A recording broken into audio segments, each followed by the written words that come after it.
Suara saya terdengar jelas? Saya nggak bisa dengar suara kalian. Bisa dicek? Terdengar, Pak. Oke, sip. Baru masuk.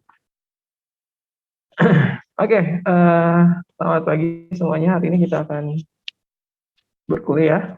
Mungkin terakhir sebelum minggu depan nanti Lebaran. Ada jatah 1 hari lagi sebenarnya, tapi sepertinya tidak memungkinkan untuk kami tetap melaksanakan perkuliahan.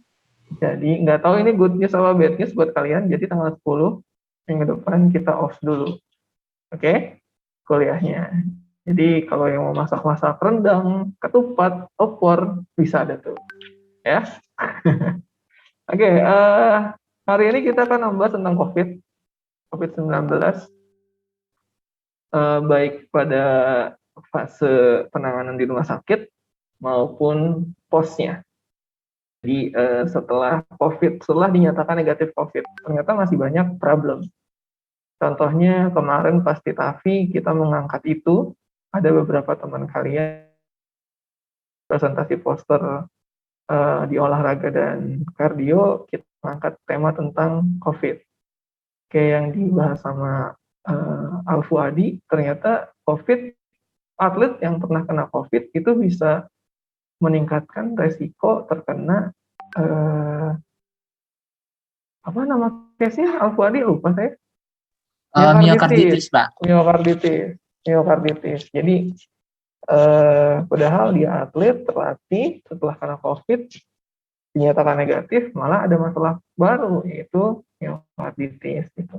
Ya. Jadi ternyata banyak masalah setelah COVID itu dinyatakan negatif. Kayak misalnya, sekarang COVID juga kan masih belum selesai, kita bisa belajar dari India. Ya, India kena bukan lagi gelombang kedua katanya, tapi malah gelombang tsunami dibilangnya kan. Kasus harian bisa sampai 400.000. Ya, kemarin terakhir saya lihat juga 400.000. Rumah sakit udah kolaps, suplai oksigen medis udah susah, yang positif maupun yang enggak, oksigen di dalam mobil itu udah nggak jelas paparannya gimana gitu. Nah, kita jangan sampai kayak gitu. Cuman prihatin banget ketika kemarin juga lihat berita Tanah Abang penuh. Tanah Abang penuh, Masya Allah, COVID nggak ada harganya. Mereka lebih mementingkan beli baju baru ketimbang menjaga kesehatannya. Tadi pagi juga saya lihat berita tentang mall di Bekasi. Itu mau keluar mall aja sampai nggak bisa, saking penuhnya. Gitu. Aduh, saya nggak paham lagi ya. Semoga kita bukan menjadi orang-orang yang seperti itu ya. Karena kita paham betul tentang COVID ini nyata, benar adanya, masalahnya juga banyak dan cukup memprihatinkan. Nah, dengan memberikan materi ini, kalian bisa dapat insight baru tentang peran fisioterapi untuk menangani COVID-19.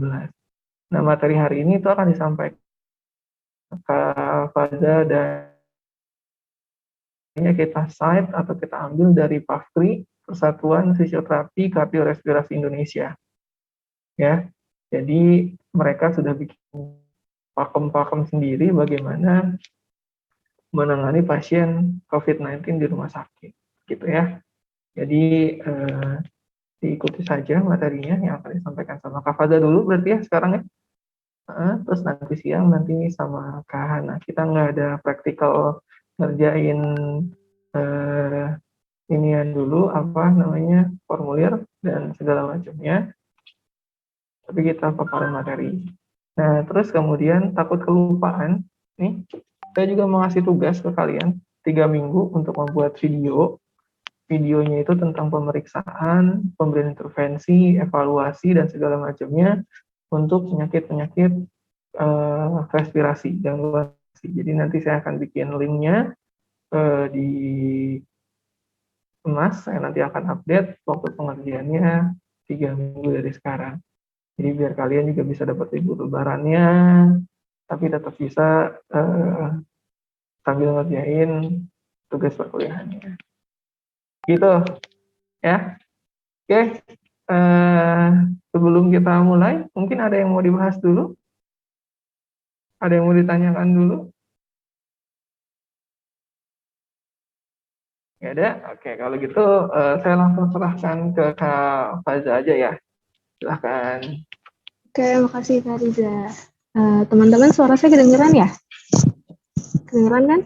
Kedengeran, Kak. Oke, saya izin share screen ya. Oke, udah kelihatan belum? Sebentar, loading. Oke, udah kelihatan ya?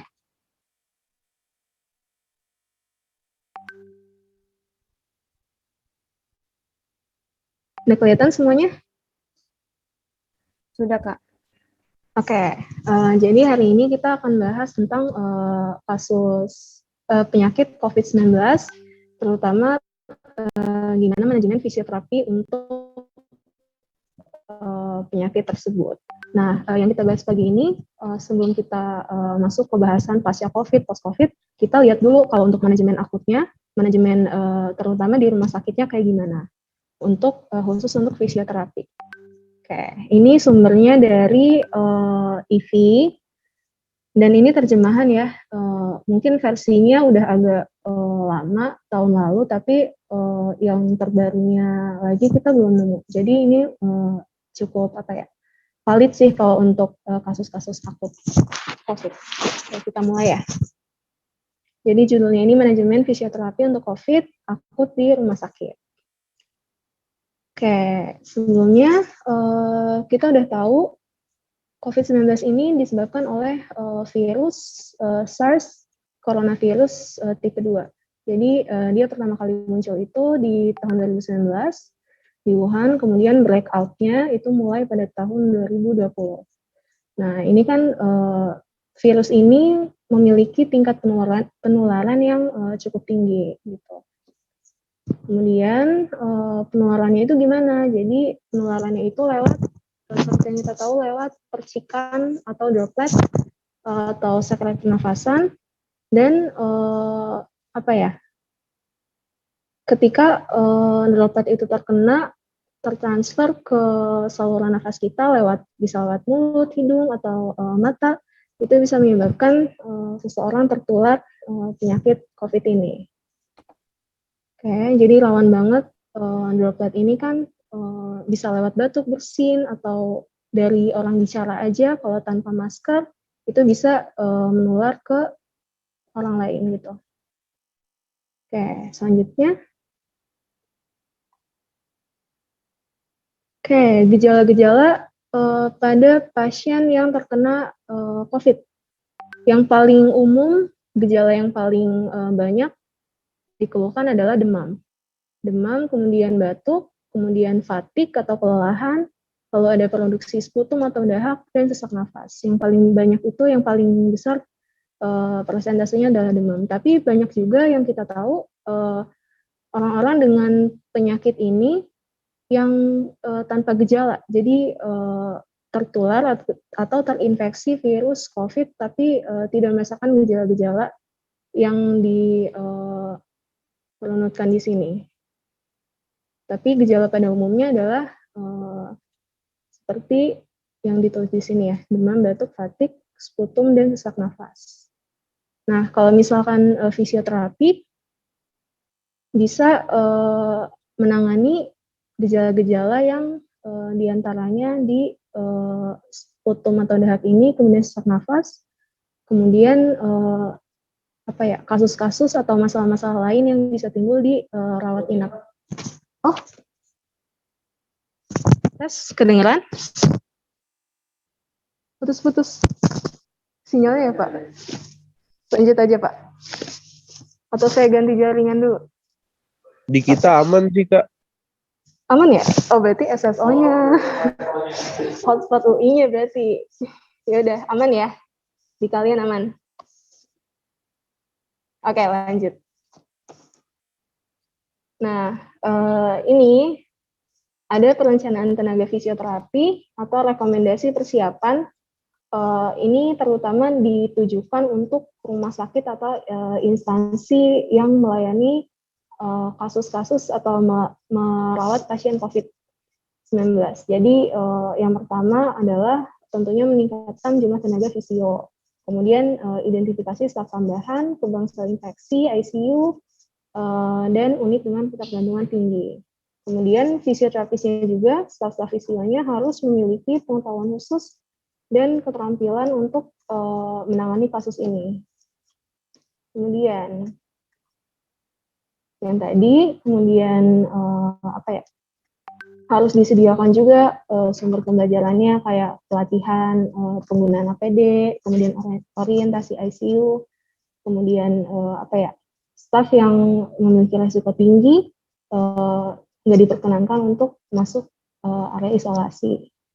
Misalnya staf yang hamil atau punya penyakit kronis atau punya defisiensi imun atau usianya udah lanjut. Kemudian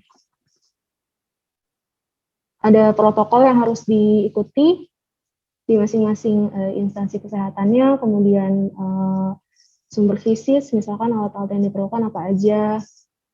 Kemudian yang kita hindari atau yang kita waspadakan ini kan infeksi silangnya ini ya. Jadi misalkan untuk alat-alat di rumah sakit, sebisa mungkin diminimalisir resiko infeksinya. Kemudian fasilitas dan segala macamnya. Ini untuk rumah sakitnya ya. Nah, ini dia. Jadi siapa yang perlu di fisioterapi? Kalau misalkan untuk kasus COVID ini. Jadi ada indikasinya pada kasus pasien COVID yang memerlukan fisioterapi itu diantaranya ini. Misalkan dia ada konsolidasi eksendat, ada hipersekresi mukus, atau kesulitan pembersihan sekret.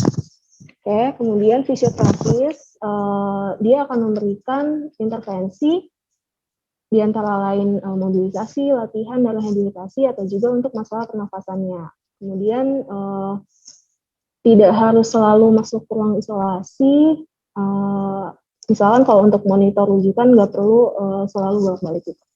Nah, kemudian yang bukan indikasi, yang tidak mesti diberi fisioterapi adalah kalau dia diasosiasikan dengan batuk kering, misalkan batuknya tidak produktif, kemudian pneumonia traktus respiratoris bawah, kemudian dibandingkan konsolidasi oksidatif. Jadi kalau misalkan yang batuknya tidak produktif itu nggak mesti diberi fisioterapi ya. Oke. Lebih ke batuk yang produktif, yang menghasilkan sekret atau mukus. Kemudian pedoman penelusuran keterlibatan fisio. Di sini jadi penanganan fisioterapinya atau rujukan diperlukan fisioterapi atau enggak dalam hal kasus dalam hal penanganan di respiratorinya atau pernafasannya itu kita bisa lihat di sini. Kalau misalkan pasien dengan gejala ringan tanpa masalah pernafasan, nih misalkan demam, batuk kering, terus saat di ronsen tidak terlalu banyak masalah yang kelihatan, maka intervensi fisioterapi tidak diindikasikan. Jadi tidak mesti diberikan fisioterapi. Dan fisioterapi pun tidak perlu kontak langsung dengan pasien gitu. Nah, yang kita garis bawahi ini di sini batuk kering ya, batuknya tidak produktif. Dan gejalanya masih ringan banget. Jadi itu belum termasuk ke indikasi untuk fisio. Kemudian kalau misalkan dia pneumonia dengan kebutuhan oksigennya tingkat rendah. Jadi dia antara lain aliran oksigennya itu dia masih pakai misalkan nasal kanu di bawah 5 liter per menit. Dan saturasinya pun masih bagus. Saturasinya masih lebih atau sama dengan 90%. Maka fisioterapi tidak diindikasikan.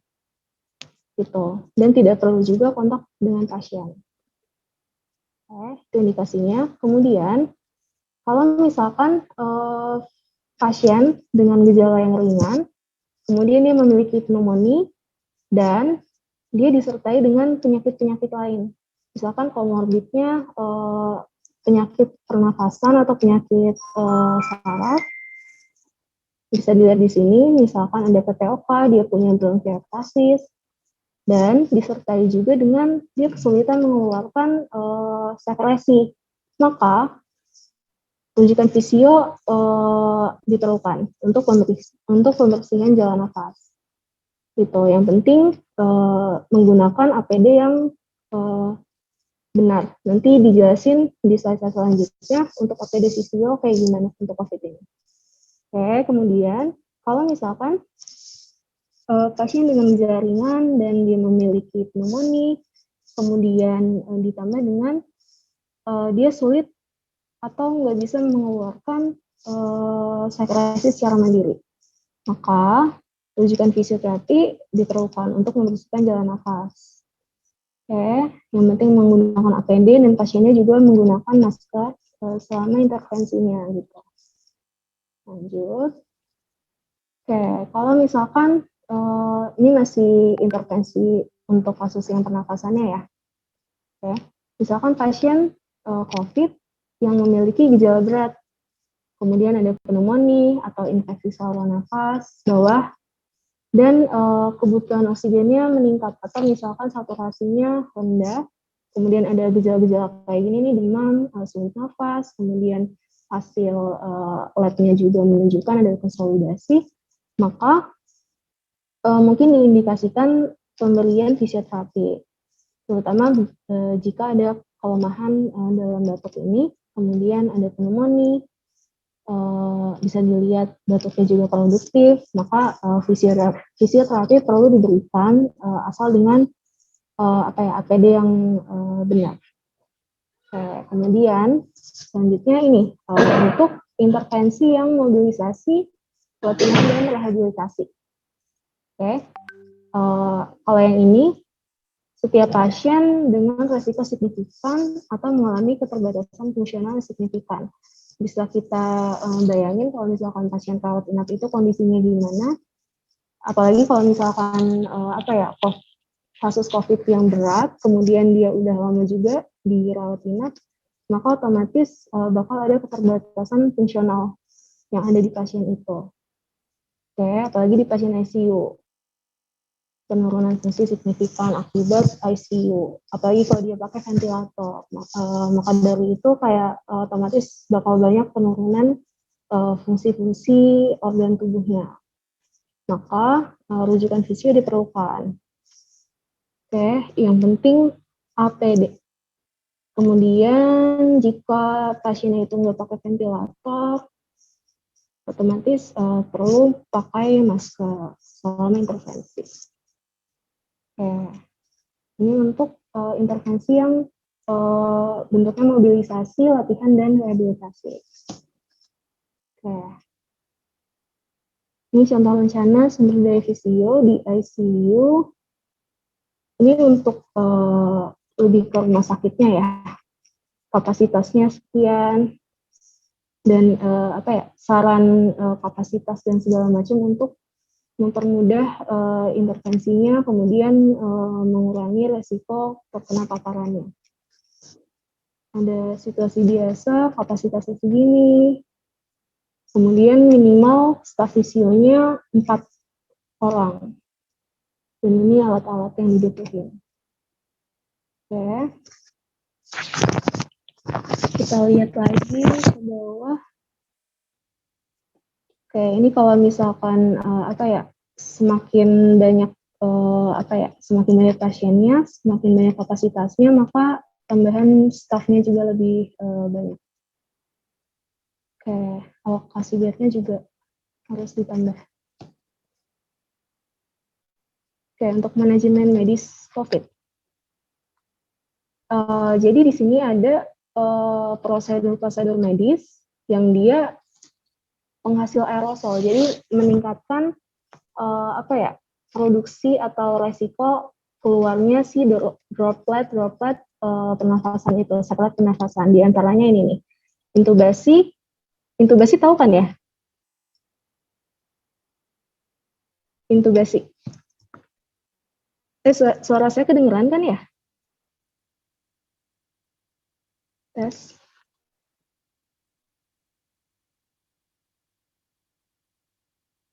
Halo? Kedengeran, Kak? Oke, kedengeran.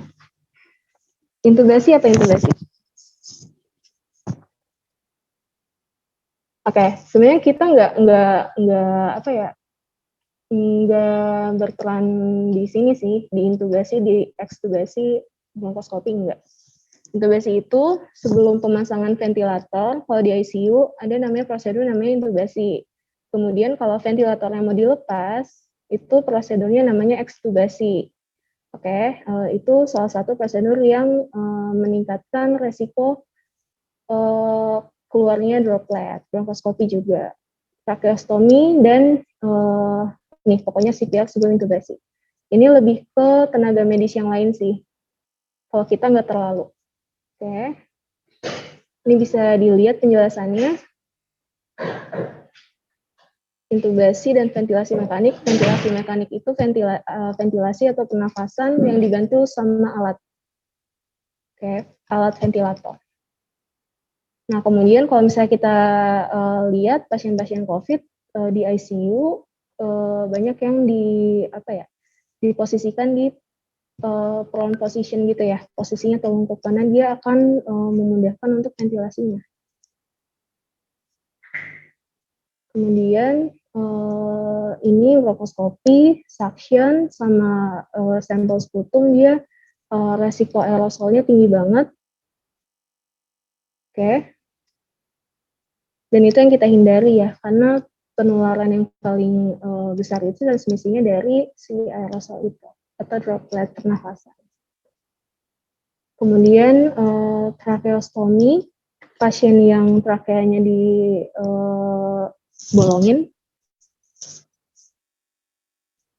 Oke, kemudian high flow nasal oksigen. Terapi rekomendasi untuk hipoksia pada COVID-19. Pasien dengan saturasi oksigennya rendah atau gas darahnya rendah.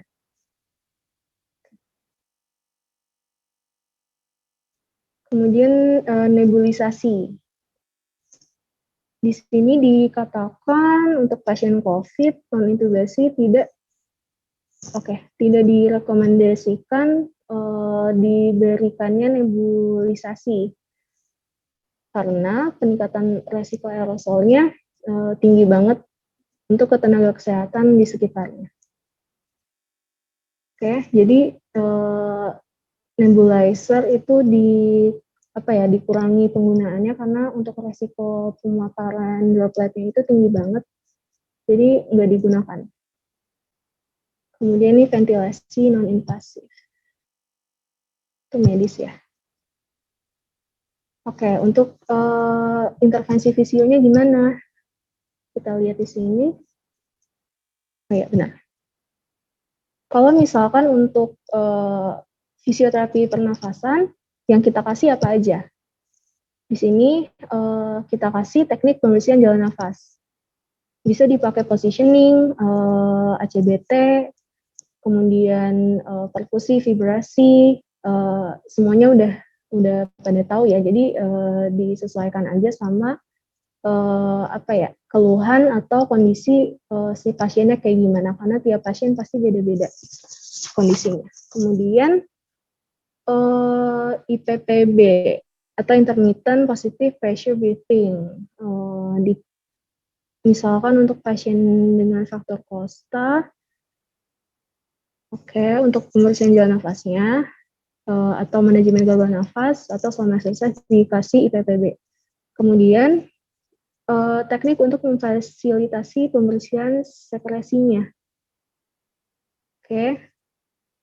Ini suction. Kita bisa pakai suction.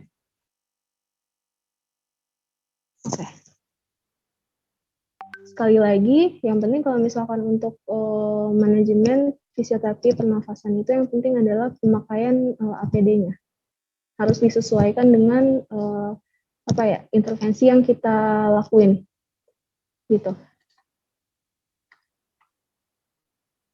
Nih, yang perlu diperhatikan apa aja kalau untuk memberikan manajemen fisioterapi pernafasan. Yang pertama APD, alat pelindung diri, kemudian etika batuk, walaupun udah pakai udah pakai alat pelindung, misalkan pasien juga udah pakai masker, tapi kita harus kasih tahu juga kalau pasiennya mau batuk, etikanya kayak gimana. Jadi kalau batuk di lipatan lengan ya, batuk bersin kelipatan lengan, jangan pakai tangan gitu. Kemudian fisioterapis memposisikan diri lebih dari 2 meter dari pasien, itu jarak amannya. Oke, ini juga nih. Intervensi fisio yang dia berpotensi yang tadi kita lihat aerosol generating prosedur atau prosedur yang menghasilkan aerosol atau droplet pernafasan. Di antaranya ini nih, prosedur yang menghasilkan batuk, positioning, kemudian penggunaan alat bantu, suction, segala macam, itu resiko untuk aerosolnya tinggi. Jadi di sini pentingnya menggunakan APD yang benar. Oke. Pokoknya semua intervensi yang dapat menyebabkan batuk atau pengeluaran mukus. Oke. Next. Nah, apabila AGP diindikasikan dan dianggap penting, maka intervensinya dilakukan di ruang tekanan negatif atau ruang isolasi, gitu. Kemudian kalau untuk kan kita ada tuh intervensi yang pakai insentif spirometri, tapi di sini belum ada bukti validnya kalau insentif itu berpengaruh pada pasien COVID. Jadi masih diragukan apakah harus diberi insentif spirometri atau enggak gitu. Nah, kemudian ini juga penting apabila menggunakan peralatan pernafasan diusahakan digunakan satu pasien sekali pakai. Tapi emang udah kayak gitu sih biasanya SOP-nya misalkan asalkan 0, satu pasien satu gitu kan. Apalagi ya, pokoknya alat-alat ini nggak boleh lebih dari satu kali pakai gitu. Jadi sekali pakai buang. Lalu satu pasien satu gitu. Oke. Ini karena kondisinya kondisi di penanganan kasus ini kan dia tim ya, jadi harus sama konsultasi atau kesepakatan tim.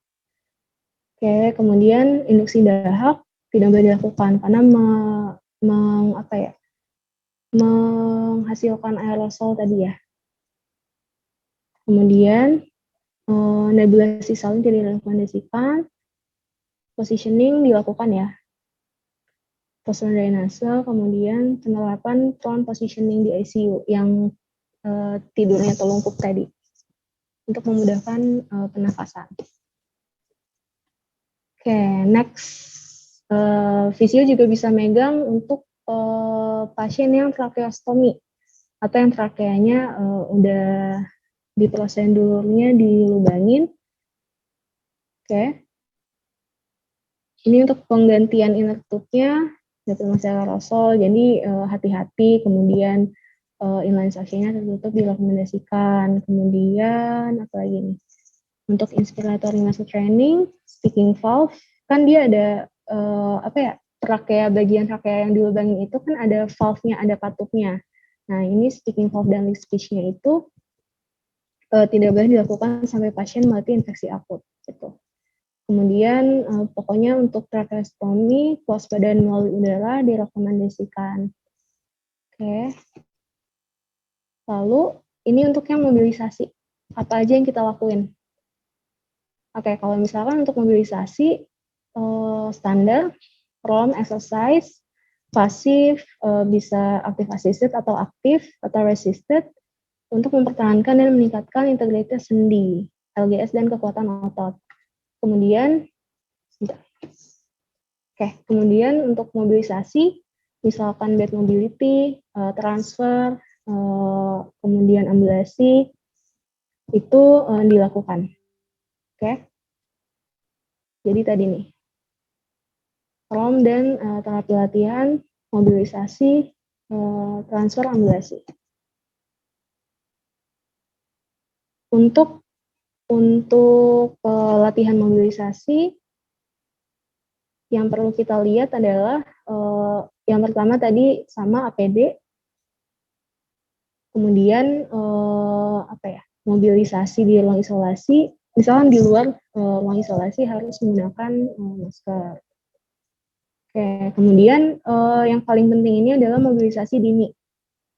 Jadi mobilisasi secepat mungkin. Jadi jangan nunggu sampai berapa hari nanti pasiennya udah sampai payah, kesulitan, baru berpikir mau dilakukan mobilisasi. Jadi nggak boleh ya. Jadi secepat mungkin mobilisasi dilakukan supaya nggak terjadi perburukan juga ke depannya untuk si pasien. Oke. Minimal hal-hal yang dari yang kecil aja, misalkan duduk di tempat simpel ya, maksudnya nggak terlalu menguras tenaga gitu. Pokoknya yang bisa meningkatkan atau mempertahankan fungsi si pasien ini. Kemudian resep latihannya juga harus dikondisikan dengan si pasiennya kayak gimana. Fungsi pernapasannya gimana, hemodinamiknya atau tanda-tanda vitalnya, tensi, heart rate, kemudian LR-nya kayak gimana, saturasinya gimana. Kita lihat di situ juga. Oke, kemudian ini misalkan mobilisasinya perlu menggunakan alat, itu harus diperhatiin juga, harus didekontaminasi dengan benar. Soalnya itu kan dipakai bersama ya. Dan sebelumnya misalkan dipakai pasien lain, itu harus didekontaminasi setiap pemakaiannya untuk mengurangi resiko penularan. Oke, bisa dilihat di sini untuk yang mobilisasi.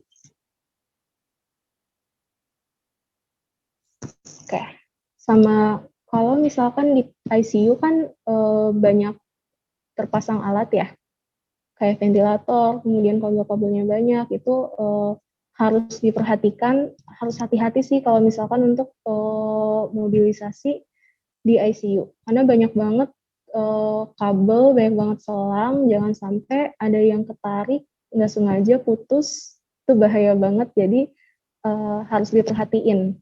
Kabel yang terpasang di pasien dilonggarin dulu dengan pelan-pelan, misalkan jangan sampai dengan nggak sengaja kita membahayakan pasien. Itu kalau di ICU yang penting. Oke, kita lanjut. Oke, ini untuk pelayanan fisioterapi selama COVID, termasuk ke ada 3 kalau misalkan di rumah sakit. Yang pertama kebersihan tangan, karena kan penularannya itu lewat hidung, mulut, dan mata ya. Jadi yang paling sering kontak dengan area wajah kan tangan kita.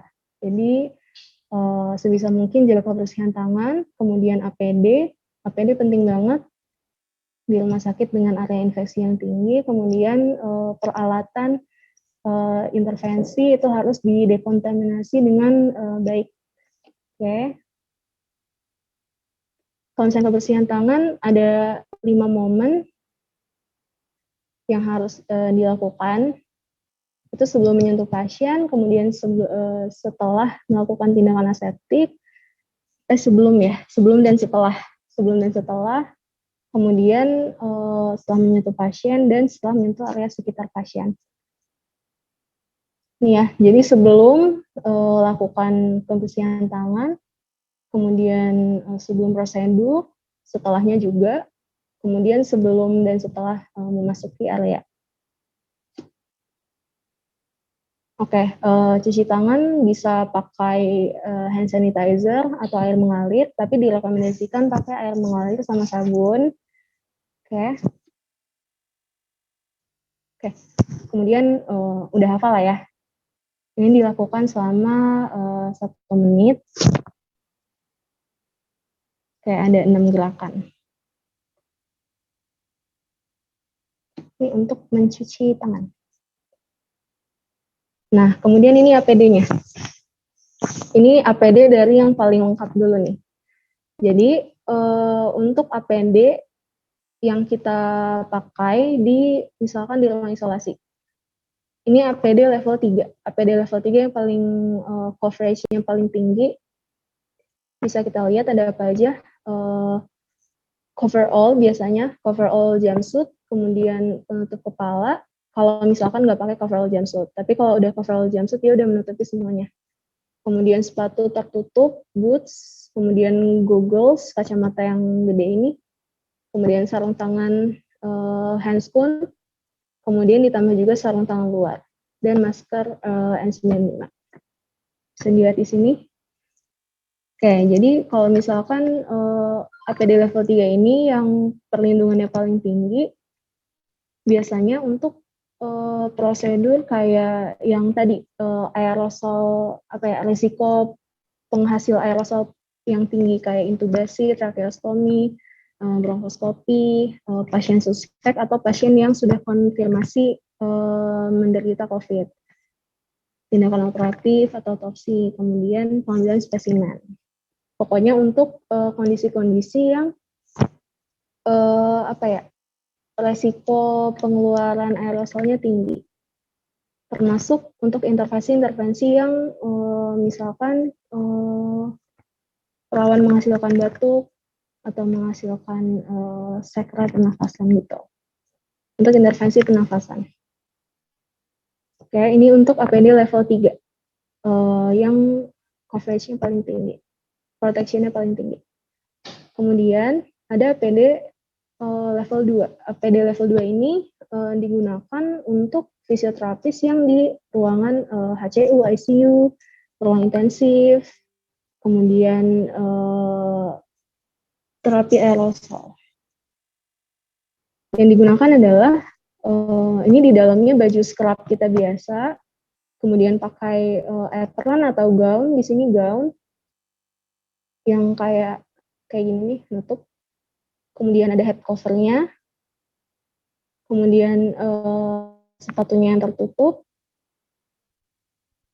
Oke, goggles juga ada. Kemudian sarung tangan atau handscoon dan masker bedah ataupun masker N95. Oke. Ini tadi dilakukan dipakai di ruang ICU atau isolasi. Kemudian untuk prosedur-prosedur yang misalkan pemeriksaan spesimen non respiratory dan lain-lain. Untuk latihan mobilisasi bisa dipakai ini. Untuk APD level 2. Oke. Kemudian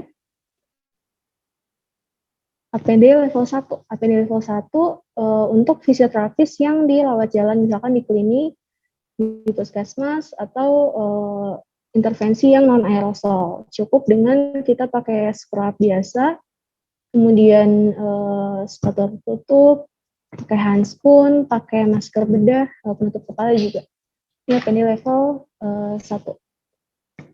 Pokoknya yang di kondisi dengan resiko pemaparannya nggak setinggi kondisi-kondisi di ICU atau di ruang isolasi. Cukup dengan APD level 1 ini udah aman. Oke. Kemudian untuk disinfeksi perawatannya juga penting. Oke, jadi misalkan ini di klinik di rawat jalan, alat-alat fisioterapinya itu perlu dibersihkan setiap selesai dipakai. Nggak cuma alatnya, bednya juga harus diperhatikan, harus dilakukan penggantian spraynya atau linennya gitu secara berkala setiap hari. Oke.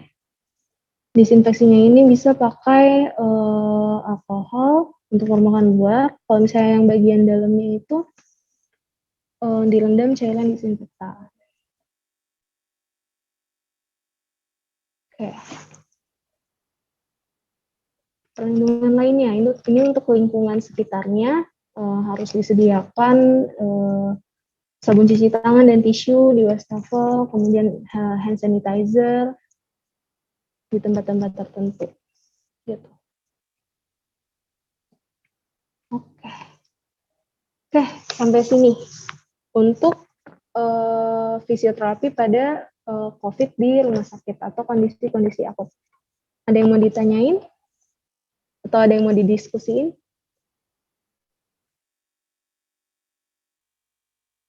Kalau yang pasca COVID kita belum bahas ya, itu nanti di suhur.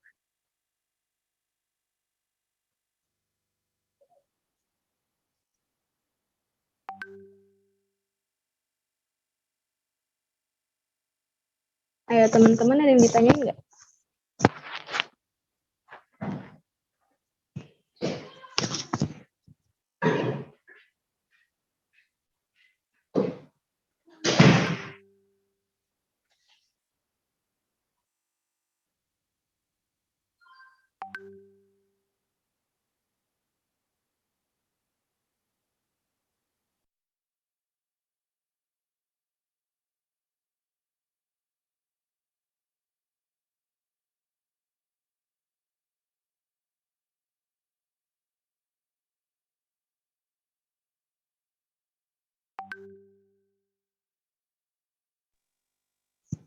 Halo, ada yang mau nanya nggak?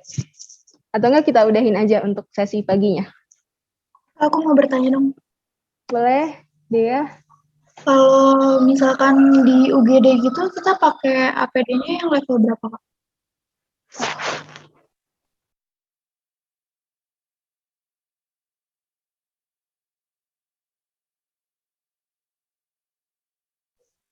Oke, Dea, kalau misalkan di UGD itu biasanya tenaga medisnya dokter sama perawat. Kalau fisioterapi di Indonesia ini kita belum nyampe ke IGD.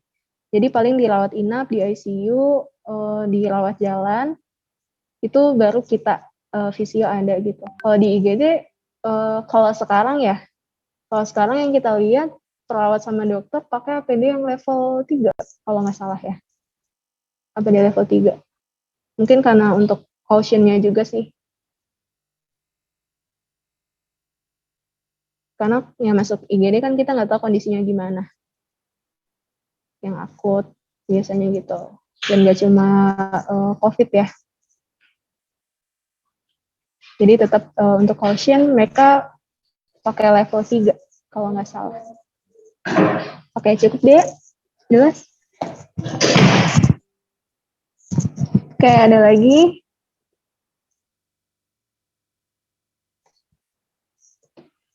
Ada lagi yang mau ditanyain? Kita diskusi.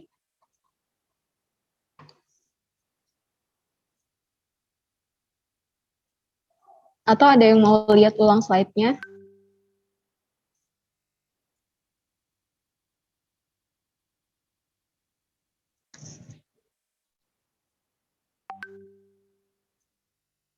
Sebenarnya intervensinya itu sama aja kayak yang udah kalian pelajarin sih. Cuma disesuaikan sama kondisi-kondisinya kayak gimana. Dan yang paling penting APD tadi. Oke.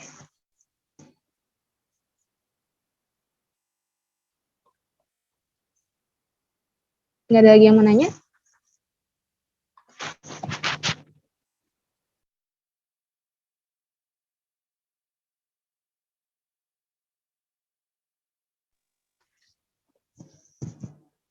Apa lagi ya? Kayaknya itu aja. Udah cukup jelas nggak atau gimana?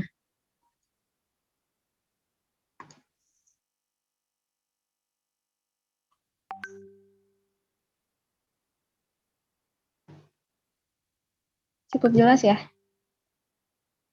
Oh ya, ini ada PDF-nya sih. Nanti di-share aja sekalian.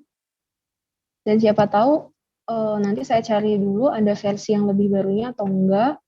Soalnya ada beberapa yang kayak udah lama banget kan ini lumayan tahun 2020 waktu awal-awal pandemi tuh, waktu awal breakout COVID-nya ini yang waktu awal-awal kan visio untuk rawat jalan ditutup ya untuk BPJS ya. Tapi sekarang udah fungsional lagi, udah jalan kayak biasa lagi. Dan kayaknya yang bikin yang soal nebulizer tadi katanya nggak boleh kan ya di pedoman ini.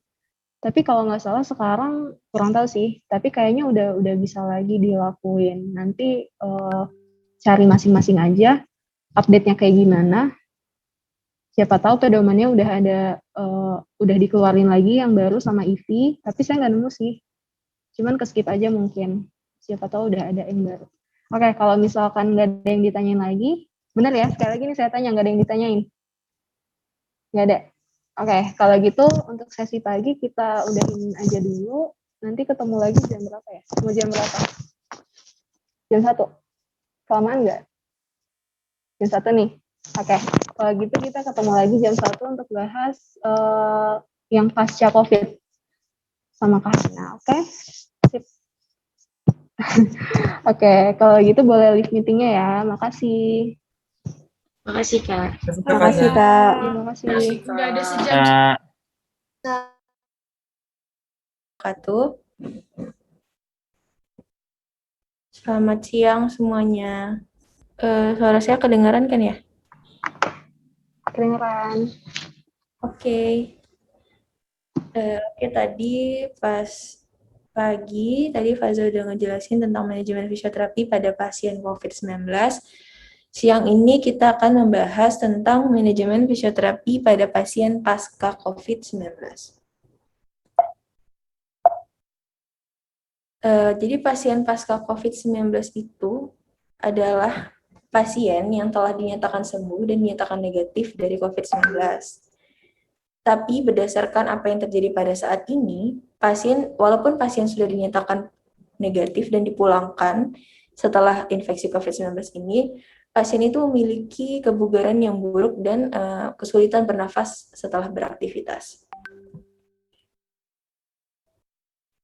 Walaupun sudah dinyatakan negatif, pasien pasca COVID-19 ini biasanya merasakan dan masih mengeluhkan adanya masalah atau problem pada diri mereka, sehingga mereka masih perlu dilakukan pelayanan rawat jalan, khususnya pelayanan fisioterapi, agar pasien pasca COVID-19 ini mampu kembali menjalani kehidupannya secara normal. Hampir 75% dari pasien pasca COVID-19 itu mengeluhkan adanya tanda dan gejala yang muncul setelah mereka dinyatakan sembuh. Nah, gejala-gejala yang muncul ini tuh tidak memandang usia biasanya, jadi bisa terjadi pada orang tua maupun orang-orang yang lebih muda. Permasalahan fisioterapi pada pasien pasca COVID-19. Sering disebut dengan long COVID-19 atau sindroma pasca COVID-19.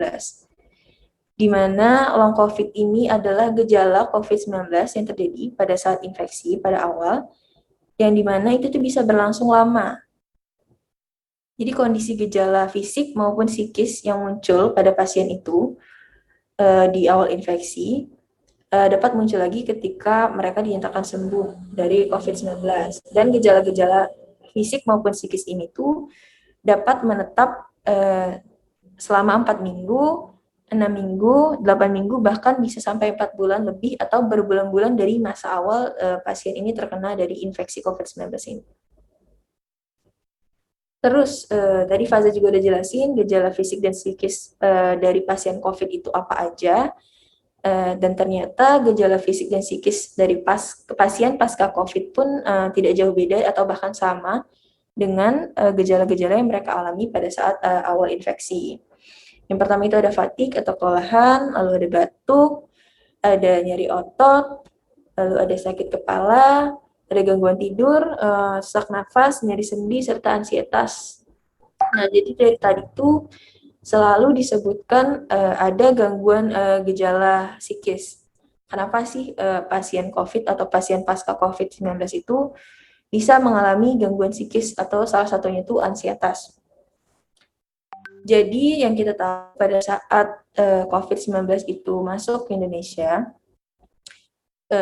dan penyebarannya itu serta penularannya itu sangat cepat dan sangat mudah gitu.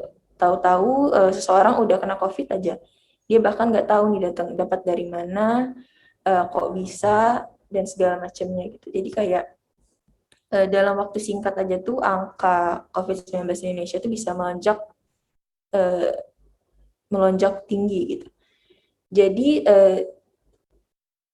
setiap orang itu pasti memiliki reaksi yang berbeda-beda terhadap terjadinya suatu kejadian, misalnya salah satunya ya contohnya COVID-19 ini. Dan tingkat kecemasan seseorang itu pasti berbeda-beda dalam menghadapi sesuatu. Ada yang memiliki tingkat kecemasan tinggi, ada mungkin yang biasa aja, atau ada yang kayak ya bodo amat atau segala macam gitu kan. Nah, ternyata tingkat kecemasan itu sangat mempengaruhi dari kondisi kesehatan tubuh kita gitu. Jadi sebenarnya tingkat kecemasan atau si ansietas ini itu bisa menjadi salah satu faktor yang menyebabkan seseorang bisa lebih mudah terkena COVID, atau juga dia bisa muncul setelah si pasien ini terkena COVID gitu. Kenapa si ansietas atau gejala psikis ini bisa menjadi penyebab seseorang lebih mudah terkena COVID? Karena ketika tingkat kecemasan atau tingkat stres di tubuh kita ini meningkat, itu dapat meningkatkan kerja dari sirkulasi hormon kortisol, di mana hormon kortisol ini kita tahu adalah hormon stres ya. Jadi ketika itu meningkat, maka kesehatan tubuh kita itu juga bisa dapat terpengaruh, dan itu juga bisa membuat imunitas kita itu menjadi menurun atau berkurang, sehingga makanya peluang untuk seseorang terkena COVID-19 itu juga pastinya semakin meningkat gitu. Nah, untuk yang sudah terkena COVID nih misalnya, kenapa bisa terjadi gangguan ansietas atau gejala psikis pada mereka? Karena yaitu tadi, pasti dengan adanya kejadian seperti ini, respon seseorang itu berbeda-beda. Pasti ada yang sudah ekstra nih menjaga dirinya atau melakukan pencegahan agar dirinya tidak terkena COVID-19 gitu misalnya. Pasti ada yang udah ekstra, tidak kemana-mana, pasti udah ada yang selalu pakai masker, bahkan di rumah aja, jaga jarak, cuci tangan selalu, segala macam udah ekstra. Tapi ternyata tiba-tiba dia malah positif COVID-19, nggak tahu datang dari mana, tiba-tiba positif. Nah, itu tuh bisa menjadi hal yang menyebabkan adanya gangguan ansietas atau gangguan gejala psikis pada dirinya. Dia pasti ngerasa kayak, lah, saya kan udah menjaga semuanya, saya sudah melakukan sebagaimana mestinya, tapi kenapa saya masih bisa kena COVID gitu. Dan ini tuh bisa berlangsung lama sampai ketika dia sudah dinyatakan sembuh. Karena tingkat kecemasannya juga pasti akan bertambah. Sedangkan kemarin dia sudah menjaga segala macam sedemikian rupanya, dia malah tetap kena COVID. Nah, sekarang setelah sembuh, dia harus gimana lagi nih supaya tidak kena untuk kedua kalinya gitu kan.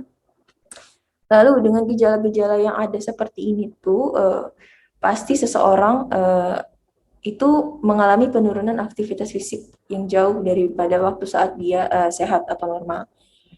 Saat penurunan aktivitas fisik ini otomatis berbanding lurus dengan menurunnya kebugaran dari seseorang. Dan di Rusia diambil sampel sekitar 2.649 orang dewasa yang dirawat di rumah sakit dengan COVID-19.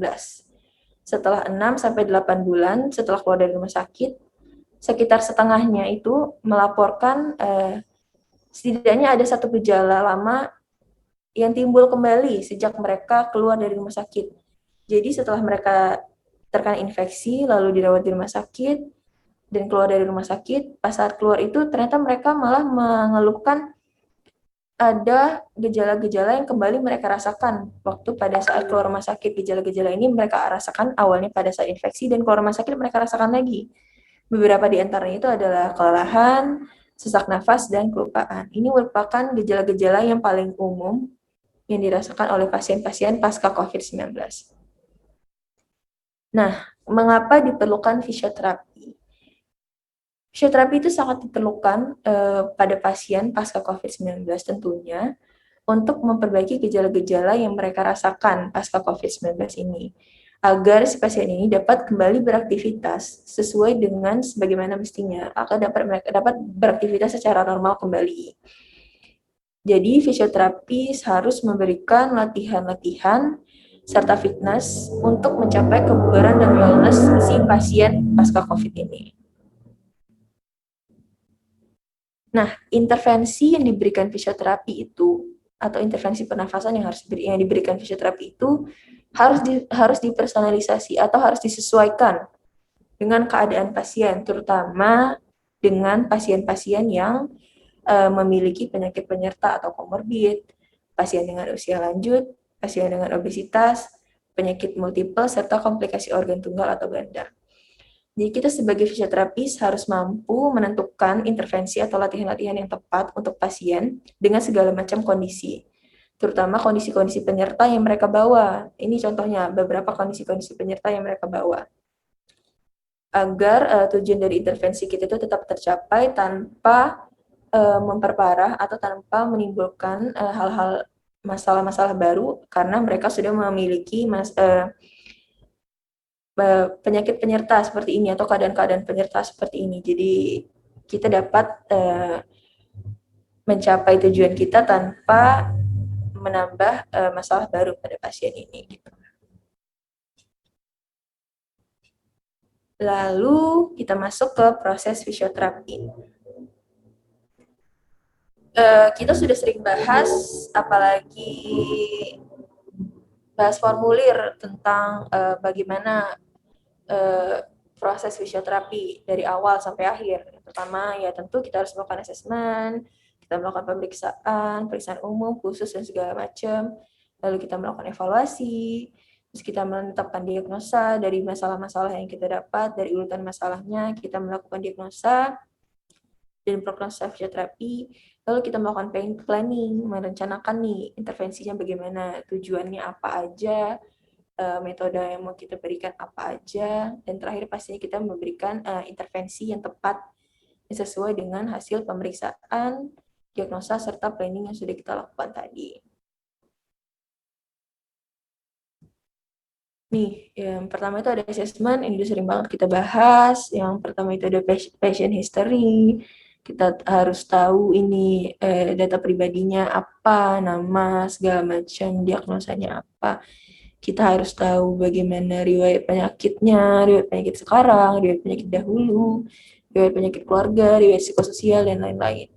Lalu ada physical examination, ada inspeksi, bagaimana keadaan postur, bagaimana warna muka, bagaimana gerak cuping hidungnya, bagaimana pernafasannya, dan segala macam, palpasi, bagaimana kesimetrisan pengembangan dadanya, bagaimana suhunya, auskultasi, bagaimana apakah ada peningkatan retensi sputum dan segala macam, bagaimana suara dinding dadanya.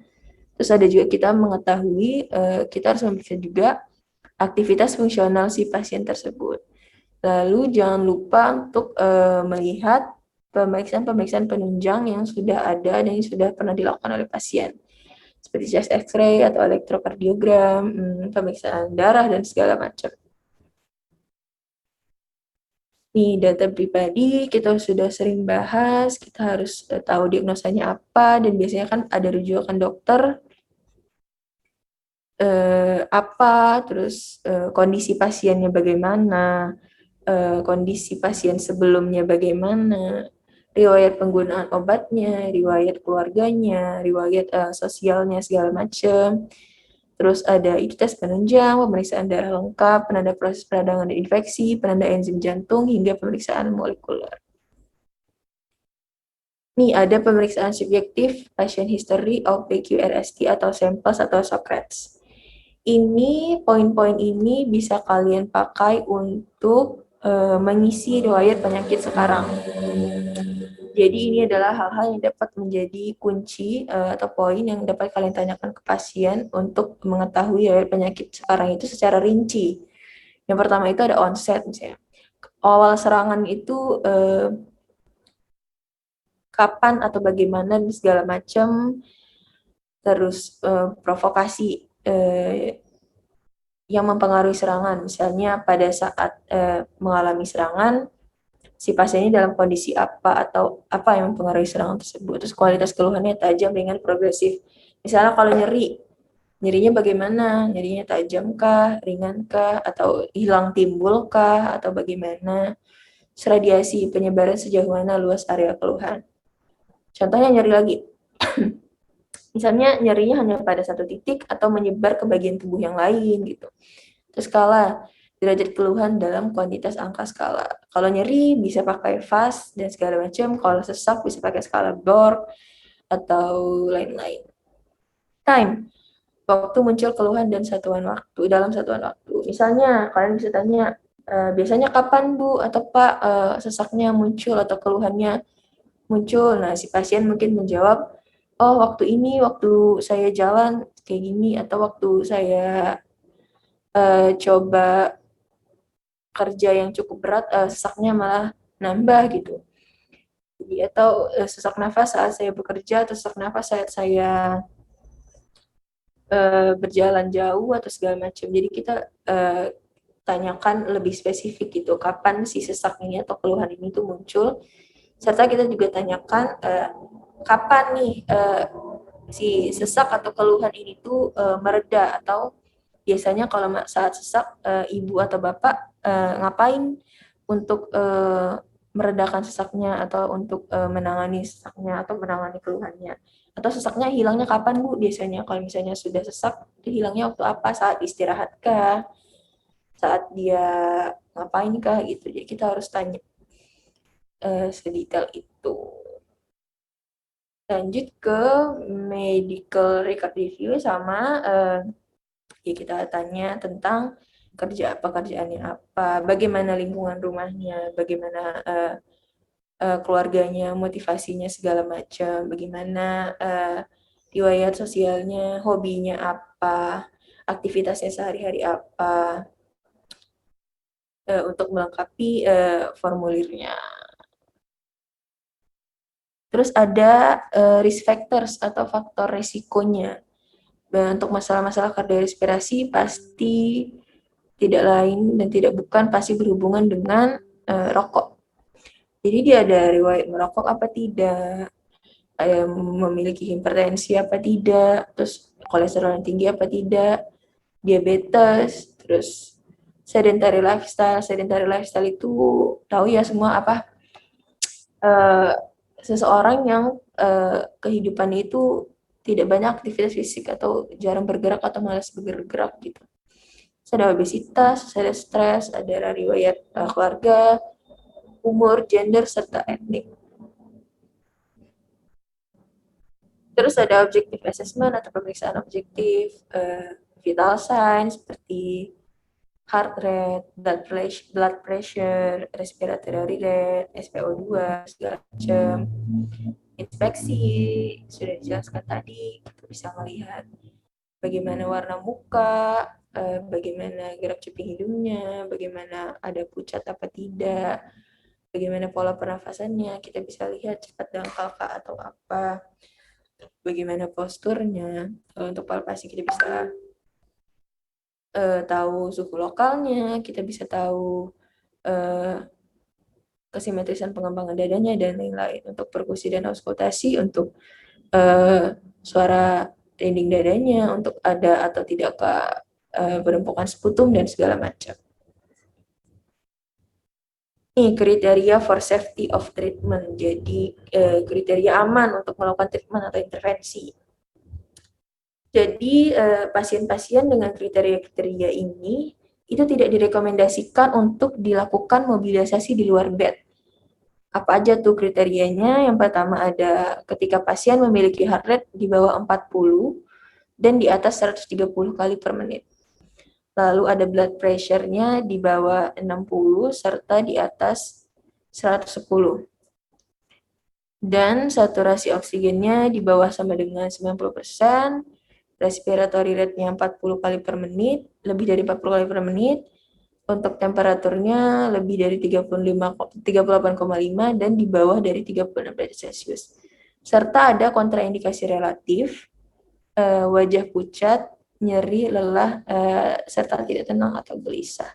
Jadi pasien-pasien dengan kondisi seperti ini tuh tidak direkomendasikan untuk dilakukan mobilisasi di luar bed. Jadi kita bisa melakukan intervensi di bed gitu, misalnya untuk latihan breathing exercise, chest mobility dan segala macam.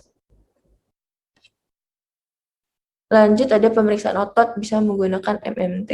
Kenapa sih kita harus melakukan pemeriksaan kekuatan otot pada pasien-pasien pasca COVID-19?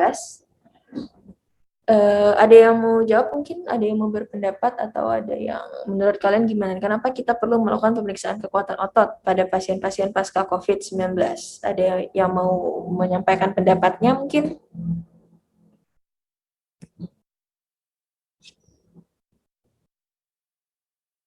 Ayo yang lain gimana? Ada Mungkin nggak? Kak, maaf. Ya boleh, siapa? Alif ya? Iya, mungkin untuk menyesuaikan program latihan ke depannya, Kak.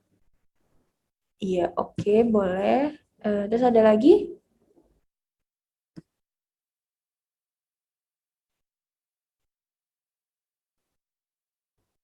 Ada lagi selain Alif? Terima kasih Alif.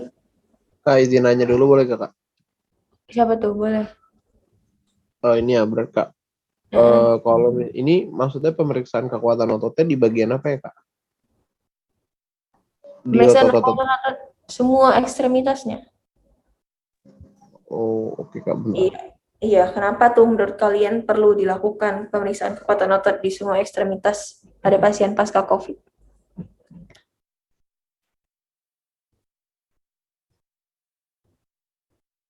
Ada yang mau berpendapat mungkin?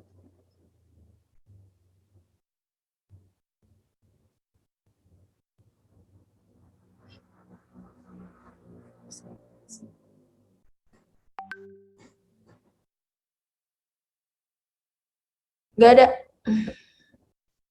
Oke deh, kalau gitu. Jadi benar ya yang dibilang Alif sebenarnya, cuman salah satu faktornya juga kenapa kita perlu melakukan pemeriksaan kekuatan otot, itu karena pasien-pasien yang didiagnosa atau terinfeksi COVID-19, apalagi yang memiliki gejala-gejala mungkin yang cukup parah, yang menyebabkan mereka nggak bisa melakukan mobilisasi atau malah imobilisasi dan kebanyakan di bed. Jadi mereka tidak banyak melakukan aktivitas fisik, imobilisasi, itu menyebabkan bisa terjadi penurunan kekuatan otot. Pastinya kan dia tidak banyak bergerak, pasti bisa menyebabkan indikasi menurunnya kekuatan otot. Jadi saat si pasien sudah dinyatakan sembuh dan melakukan pelayanan fisioterapi, kita tetap harus melakukan pemeriksaan kekuatan otot. Sehingga ketika didapatkan indikasi kelemahan otot, kita juga harus melatih kekuatan ototnya gitu. Dan juga kita bisa, seperti yang kata Alif tadi, kita juga bisa menyesuaikan program latihannya dengan kekuatan otot yang dimiliki pasien pada saat ini gitu. Ini ada beberapa contoh posisi untuk mengukur kekuatan otot, bisa menggunakan MMT. Kalian juga udah pasti hafal lah, udah pasti tahu banget lah tentang cara mengukur MMT kan, berat 1 gimana, 2 gimana, 3 gimana, 4 gimana. Ya misalnya kalau untuk mengukur kekuatan otot bicep, otomatis gerakannya fleksi elbow gitu kan. Terus dinilai kalau misalnya bisa menahan gerakan minimum, full ROM, lawan gravitasi, itu berarti gerak berapa? Ada yang bisa jawab?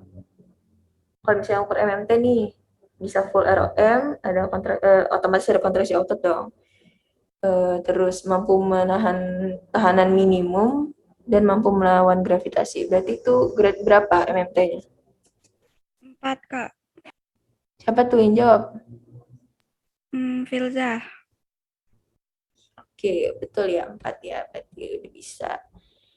Oke, lanjut. Pemeriksaan ekspansi toraks. Nah, karena si pasien imobilisasi, segala macam, otomatis pasti biasanya ada penurunan ekspansi toraks.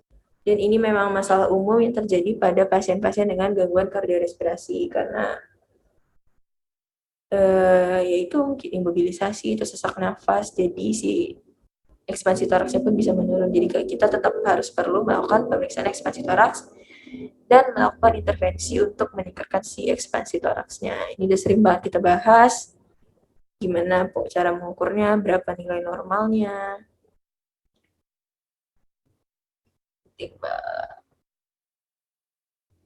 Nah, lanjut ke type of physical fitness.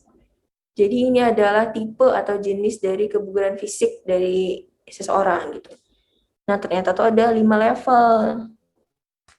level di paling bawah itu ada defisit atau inactivity atau patologi static fitness, di mana di sini seseorang atau individu itu mampu melakukan pekerjaan dan activity daily living-nya, tapi ada keterbatasan atau dia mengalami keluhan atau mengalami ada masalah.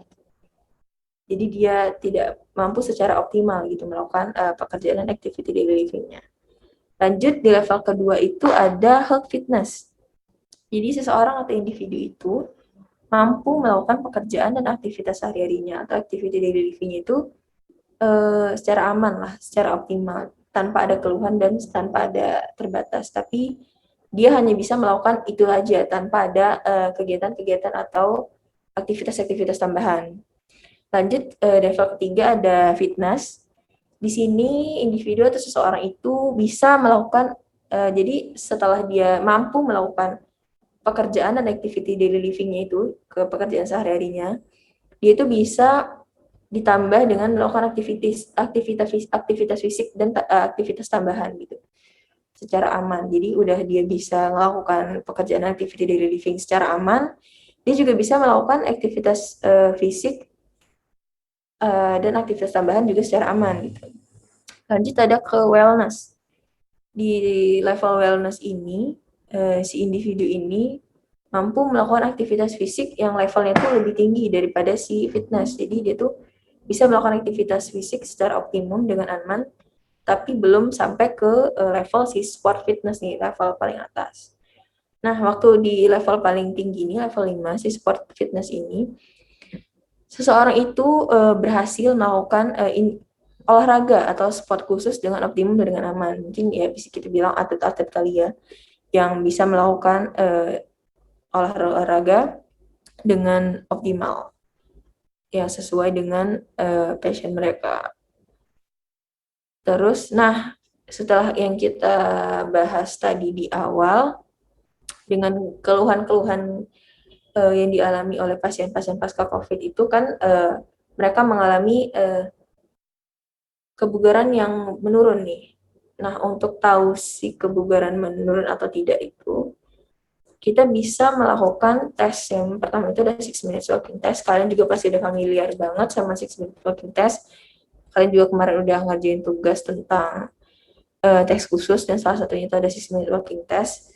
Jadi 6 minutes walking test ini tujuannya untuk mengetahui daya tahan kardiorespirasi, untuk menentukan dosis latihan, serta screening kapasitas aerobik dan evaluasi hasil. Jadi yang dinilai di 6 minute walking test ini adalah kapasitas dan ketahanan si pasien ini dalam berjalan dengan jarak tertentu gitu. Jaraknya itu bisa dalam meter atau kaki. Dan dalam masa tes ini pasien juga diperbolehkan untuk istirahat. Dan waktunya itu sesuai dengan nama tesnya itu adalah 6 menit. Ini. Nah, dan sisi 6 minute walking test ini mempunyai kontraindikasi. Ada dua, ada kontraindikasi absolut yang benar-benar gak boleh dilakukan, dan ada kontraindikasi relatif. Jadi absolutnya itu ketika skala Borg-nya itu atau skala sesaknya itu lebih dari 6. Jadi ini kan pasti sesak banget ya, jadi itu berisiko untuk dilakukan si 6 minute walking test ini. Terus orang-orang pasien-pasien dengan gangguan kardiorespirasi akut, terus peningkatan aritmia lebih dari 6 kali per menit, serta nilai SpO2 yang di bawah 80%. Untuk relatifnya, resting HR atau heart rate istirahatnya itu 120 lebih dari 120 atau di bawah dari 50 kali per menit. Serta ada sistole dan diastole blood pressure-nya lebih dari 180 untuk dan kurang dari 60 untuk sistolnya, serta untuk diastolnya lebih dari 100. Nih ada prosedur pelaksanaan 6 minute walking test. Yang pertama itu adalah keamanan dan etika. Ya, ini juga udah sering di-mention, udah sering dibahas waktu kita ujian, waktu kita bahas formulir atau segala macam. Kita perlu mengucapkan salam terlebih dahulu. Kita ketika ketemu pasien, kita perkenalkan diri, kita siapa, kita fisioterapis yang akan menangani dia hari ini. Terus kita sampaikan tujuan kita hari ini dan kita akan melakukan apa, misalnya intervensi apa, serta tujuannya apa, ke pasien kita harus menjelaskan, dan bila perlu itu menggunakan informed consent. Lalu jangan lupa kita harus menyediakan oksigen, nitrat sublingual, dan albuterol atau nebulizer. Kenapa kita perlu menyediakan ini?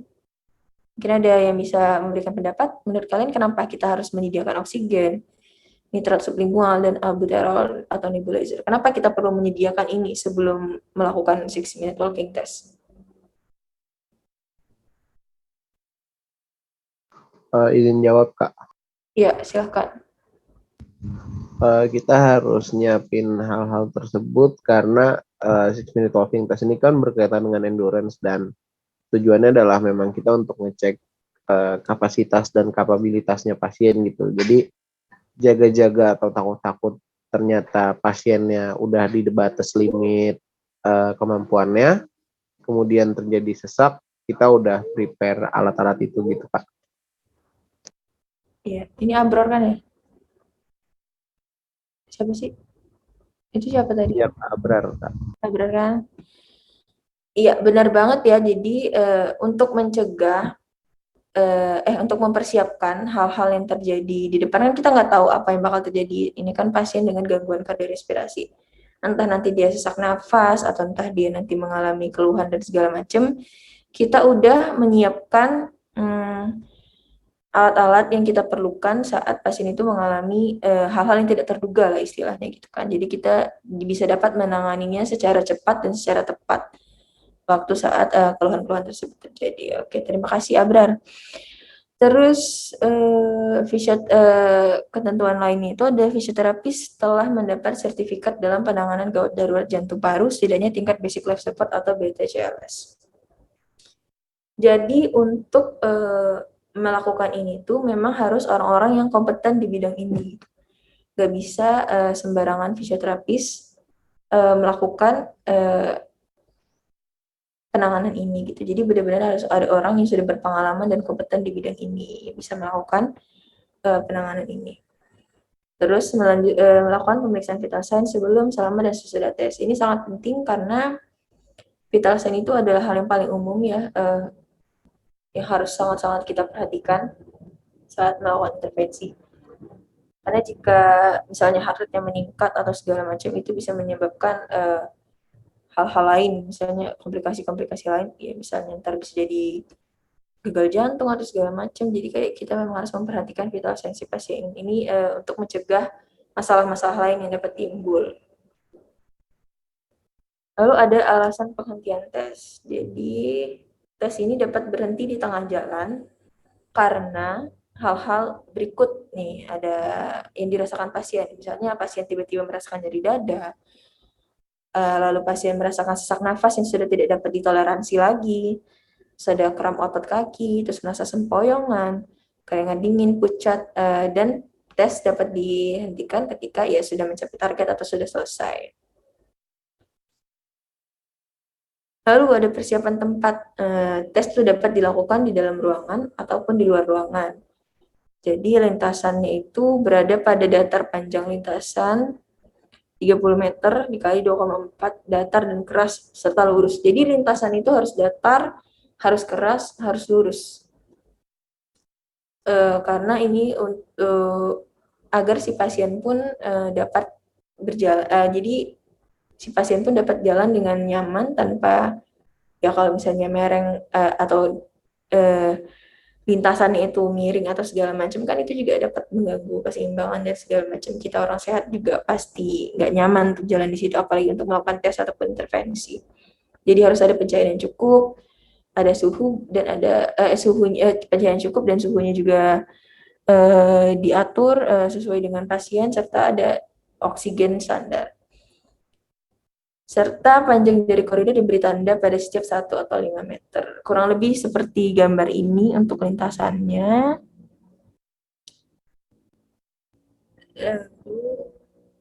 Nah, persiapan peralatan. Peralatan yang kita perlukan yang pertama itu ada stopwatch untuk menghitung waktunya. Lalu ada pita perekat untuk memberi tanda setiap 1 lap. Terus kursi yang mudah dipindah-pindahkan karena misalnya Kalau misalnya pasien tiba-tiba pada saat kita melakukan tes, misalnya pasien tiba-tiba mengalami sesak atau dia butuh istirahat, kursi ini dapat kita pindahkan sesegera mungkin ke posisi si pasien gitu istilahnya. Terus ada formulir catatan tes, ada oksigen, ada sphygmanometer dan stetoskop, ada pulse oximetri serta telepon. Persiapan pasien atau klien. Pasien menggunakan pakaian dan sepatu yang nyaman. Pasti harus, karena si pasien kan bakal melakukan aktivitas fisik itu berjalan. Jadi harus menggunakan pakaian dan sepatu yang nyaman. Pasien makan 1 jam sebelum tes dan cukup tidur. Pasien tidak melakukan aktivitas atau latihan berlebihan 2 jam sebelum tes dilakukan, karena ini dapat menyebabkan pasien energi yang sudah terpakai, bisa jadi pasien nanti mengalami kelelahan dan mengalami penurunan pada fisiknya atau keadaannya. Lalu ada identitas, ada vital sign, terus tidak ada pemanasan. Pasien itu hanya duduk saja di kursi selama 5-10 menit. Persiapan fisioterapis, isi data-data pasien pada formulir tes, memberikan penjelasan bahwa pasien harus berjalan sejauh mungkin selama 6 menit. Tidak boleh lari ataupun jogging, dan boleh berhenti dan melanjutkan sebelum waktu habis. Ukur derajat sesak klien atau pasien dengan skala Borg, atau mungkin bisa menggunakan skala sesak yang lain sebelum latihan. Set stopwatch untuk 6 menit. Pasien dipersilakan untuk duduk di kursi tersedia dulu selama 5-10 menit. Lalu untuk pelaksanaan 6-minute walking testnya sendiri itu, yang pertama pasien berjalan di koridor sepanjang 30 meter bolak-balik. Itu sesuai dengan arena yang sudah kita buat tadi ini, kayak yang ini nih, lintasan berjalan yang sudah kita buat tadi.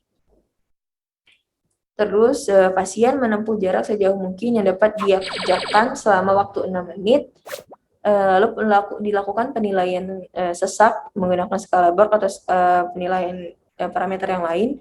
Selama melakukan tes, pasien dapat mengatur sendiri kecepatan jalannya agar nyaman dan tidak kelelahan.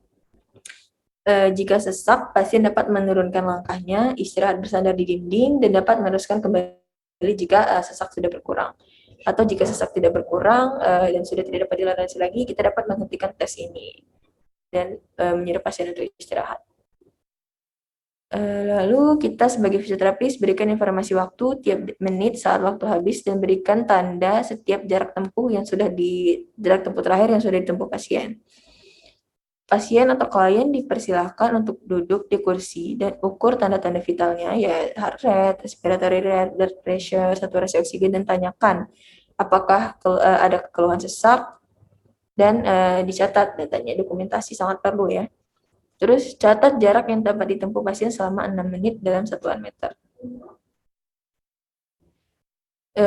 Terus untuk evaluasi, jadi 6-minute walking test ini selain kita bisa gunakan sebagai pemeriksaan atau sebagai tes, dia juga dapat kita gunakan sebagai intervensi. Dan untuk evaluasinya itu kita bisa mencatat jarak yang ditempuh si pasien ini. Misalnya pas pertemuan pertama jarak yang ditempuhnya itu hanya berapa meter gitu, hanya 100 meter misalnya. Nah, untuk di pertemuan kedua bisa nambah jadi 200 meter atau segala macam. Jadi untuk evaluasi kita bisa melihat dari jaraknya serta keluhan yang dirasakan. Misalnya pada pertemuan pertama sesak skala Borg-nya 7, jangan 7, salah, nggak boleh. Skala Borg-nya 5 atau 4. Nah, ternyata di pertemuan kedua dan ketiga ternyata skala Borg-nya turun menjadi 2 gitu misalnya. Evaluasinya bisa menggunakan jarak ataupun skala sesaknya, keluhannya. Nah, itu pengukuran dyspnea nih. Untuk membedakan tingkat keparahan dan evaluasi perjalanan dyspnea. Nah, beberapa pengukurannya itu ada skala analog visual, skala Borg, terus ada skala sesak Medical Research Council, skala sesak American Thoracic Society, the New York Heart Association Classification of Breathlessness. Nah, ini kan semua udah kalian cari ya, kalian udah tahu banget semuanya, kalian juga kemarin udah ngerjain tugas tentang tes-tes khusus ini, udah pasti sangat familiar lah dengan pengukuran-pengukuran skala sesak ini gitu. Jadi yang pertama bisa menggunakan visual analog scale. Jadi si pasien itu menandai garis sesuai dengan intensitas sesaknya gitu, di mana sesaknya. Jadi skala 0 sampai 10. Ini merupakan salah satu yang paling sering digunakan karena sederhana dan reproduksibel. Lanjut ada box scale yang sekarang itu ada 0 sampai 10 juga dengan keterangan tidak ada sesak sampai sesak maksimal. MRC di sini lebih ke aktivitas gitu ya, tidak sesak saat berjalan. Lalu yang paling tinggi itu 5, sangat berat, terlampau sesak untuk keluar rumah atau sesak saat berpakaian atau lepas pakaian, berarti tidak parah banget. Yang terakhir itu ada American Thoracic Society, derajatnya juga ada 4, di mana yang terendah itu tidak terganggu oleh sesak napas, dan terakhirnya ada terlampau sesak untuk keluar rumah atau sesak saat berpakaian atau melepas pakaian. Hampir-hampir mirip dengan si MRC tadi. Cuman kalau MRC tadi sampai 5, si American Thoracic Society cuma sampai 4 dia skalanya. Oke, ini sumbernya dari webinar Fafkri 2021. Jangan lupa memakai masker, menjaga jarak, dan cuci tangan. Oke, sekian yang dapat saya sampaikan. Mungkin ada yang ingin bertanya dan memberikan pendapatnya atau gimana, dipersilahkan.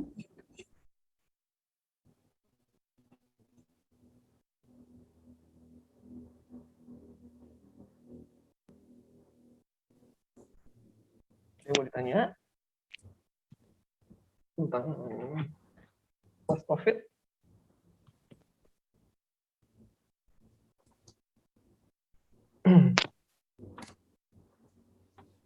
Oke, makasih banyak atas paparannya Kak Hana dan Kak Faza tentang COVID dan post-COVID ini. Ya, jadi ternyata si COVID-19 ini nggak cuma masalah ketika dia masuk ke tubuh kita gitu, ketika si virusnya itu menginfeksi. Tapi setelah keluar pun itu ada masalah baru, ada masalah lain. Contohnya long COVID syndrome yang tadi dibahas sama Kak Hana. Bahkan yang lebih bahaya itu ada yang namanya multiple system inflammatory syndrome, MIS disingkatnya. Dan MIS ini spesifik, populasinya menyerang children. Jadi MIS strip C post-cough, biasanya gitu ditulisnya. Ya, ini case-nya udah cukup banyak. Ini saya coba lihat dari webnya CDC. Angka kejadian per tanggal 29 Maret 2021 itu sudah 3.185 kasus.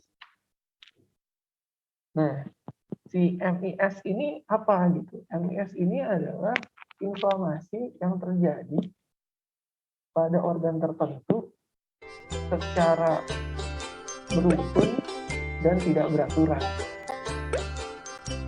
Paham nggak?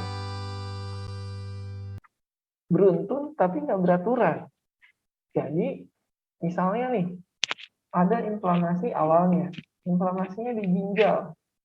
Muncullah gejala. Misalnya baju perutnya kembung, besar, terus susah BAK, terus udah gitu nyeri punggung, dan lain-lain. Ditangani. Setelah itu muncul inflamasi di jantung. Tiba-tiba jantungnya membesar. Kardiomegali, sesak pasiennya, kebiruan, terus kemudian ada edema di ekstremitas atas dan bawahnya, kayak gitu. Nanti beres di jantung, pindah ke hati misalnya gitu. Tiba-tiba menguning badan pasiennya. Nah, yang jadi masalah adalah semua inflamatori itu bisa terjadi di hari yang sama.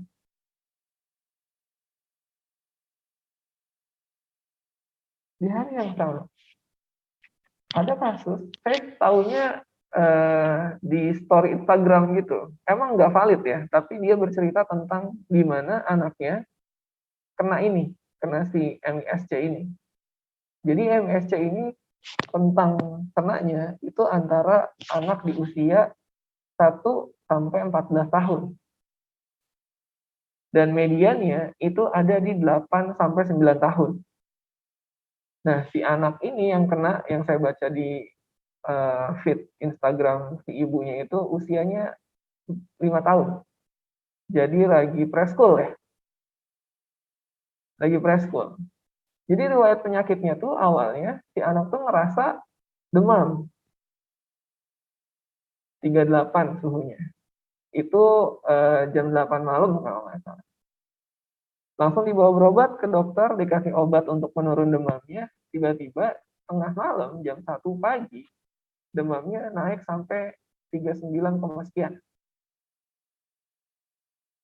Akhirnya setelah itu dia langsung dibawa ke rumah sakit, ternyata ada inflamasi di sistemnya. Jadi awalnya itu di ginjal, terus siangnya inflamasinya pindah ke hati, sorenya pindah ke jantung. Terus setelah itu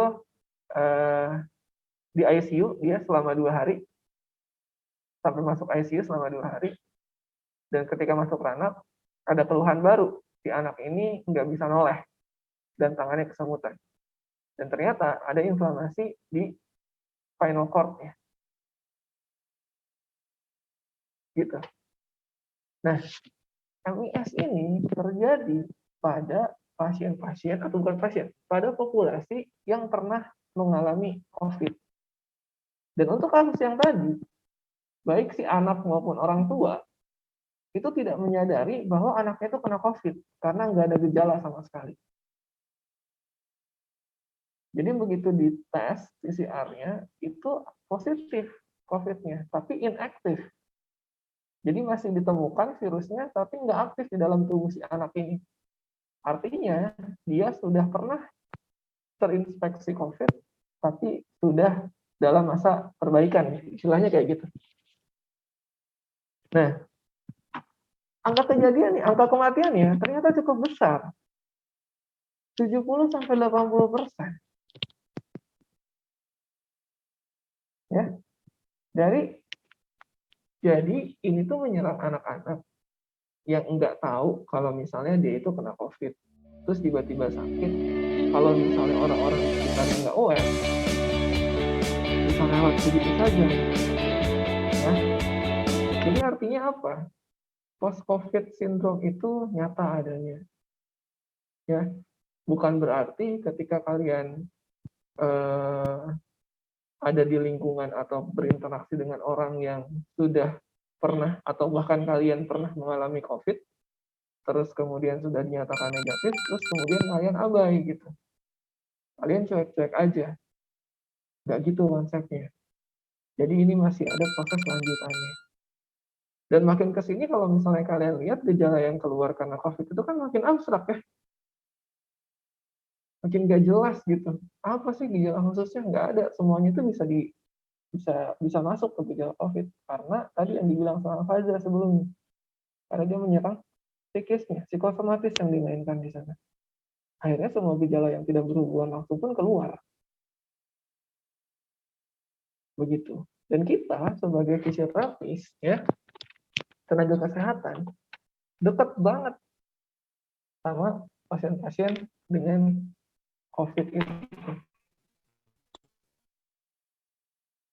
Kita melakukan penanganan di ICU, baik yang sedang berlangsung COVID-nya maupun yang sudah dinyatakan negatif gitu.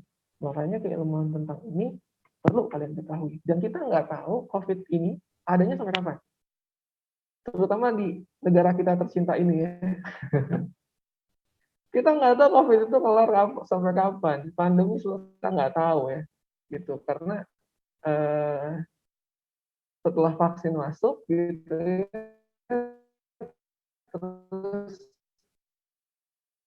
dengan bangganya bilang angka positivity-nya berkurang, tapi testing rate-nya juga ikutan berkurang. Gitu kan. Artinya yang dites makin dikit, ya yang positif juga makin dikit dong, kan gitu ya logikanya. Nah, kita harus berkaca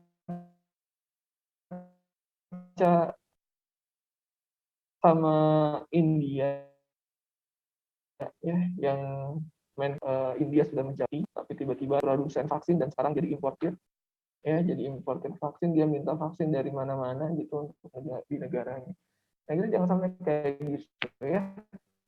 Apalagi ada momen di depan mata nih minggu depan itu, kalau kita abai pasti kerumunan akan terjadi di lingkungan paling terdekat kita gitu ya. Jadi saya minta tolong banget ini dijaga gitu. Kalau misalnya ternyata nggak ada perbaikan, bisa jadi kuliah offline yang sudah kita rencanakan semester depan itu ditunda kembali gitu ya. Jadi jadi tolong sama-sama kita jaga prokes, kita terapkan gitu ya. Seenggaknya kita menjaga diri sendiri, terus kemudian kita ingatkan orang-orang sekitar kita.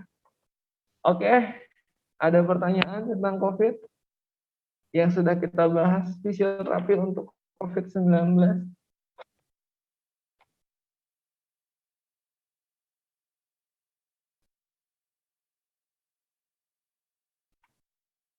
Ada pertanyaan?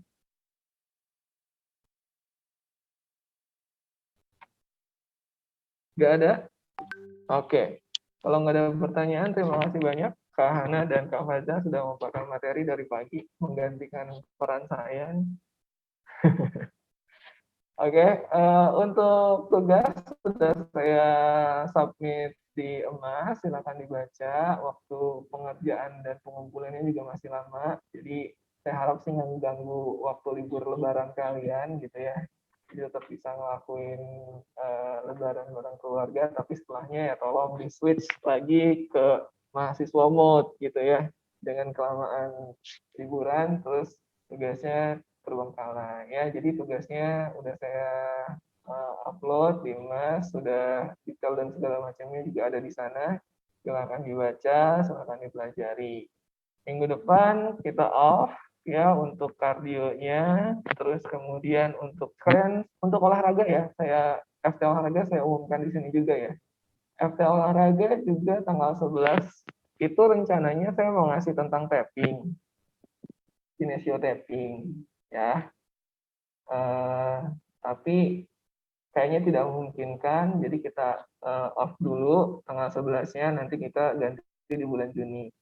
Di olahraga itu kita masih punya 2 waktu kosong setelah Buka Mila 3 pertemuan, kita masih punya space 2 kali pertemuan lagi. Itu saya pakai untuk tapping, karena di modalitas kan kalian nggak dapat tapping ya. Ya kan, di modalitas kalian nggak dapat tapping, jadi saya coba masukin di FT olahraga. Nah, untuk itu saya minta kalian satu mahasiswa untuk provide atau nyiapin satu roll tapping yang murah aja ya, nggak usah yang mahal-mahal. Satu roll tapping, satu mahasiswa, terus kemudian harganya paling cuma 18 ribuan, 18-20 ribuan. Di Shopee itu banyak yang murah sekarang, banyak yang curah ya, yang nggak ada mereknya. Nggak apa-apa pakai yang itu aja untuk belajar. Oke? Ada pertanyaan? Bisa ya kok putus-putus gambarnya ya? Suara saya jelas nggak? Jelas, Pak. Jelas ya? Nggak putus-putus kan suaranya?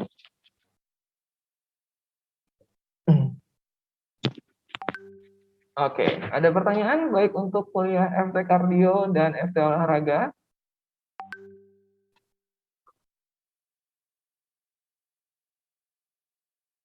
Bapak, saya ingin bertanya. Boleh. Yang terkait tugas kardio itu pasti individu apa kelompok ya Pak? Individu ya Pak? Kelompok dong, dilihat dulu aja emasnya ya.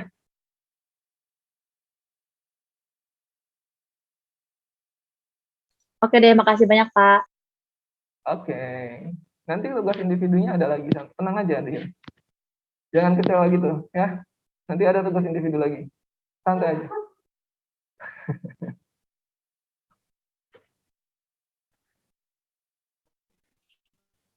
Dikerjain aja dulu tugas kelompoknya. Oke, ada lagi nggak?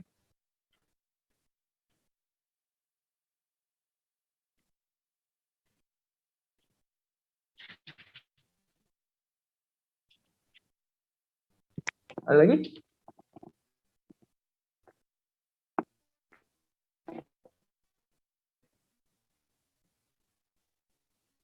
Nggak ada bertanya lagi?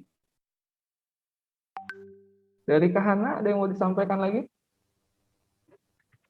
Cukup, Pak. Cukup? Kak Faza mungkin?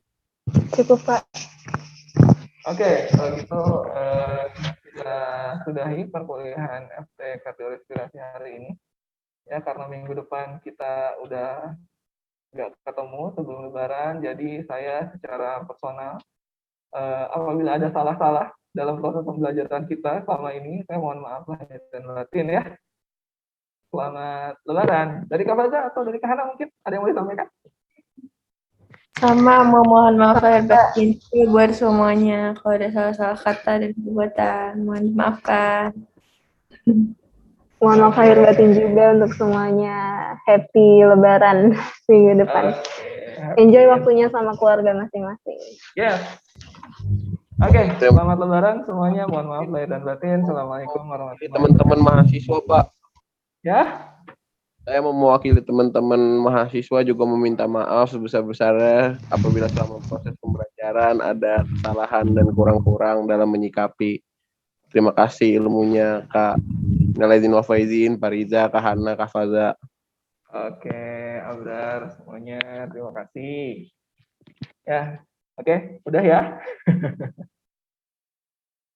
Udah, biar saya leave. Oke, saya tutup meetingnya. Terima kasih. Assalamualaikum. Waalaikumsalam. Terima kasih, Pak. Terima kasih, Pak.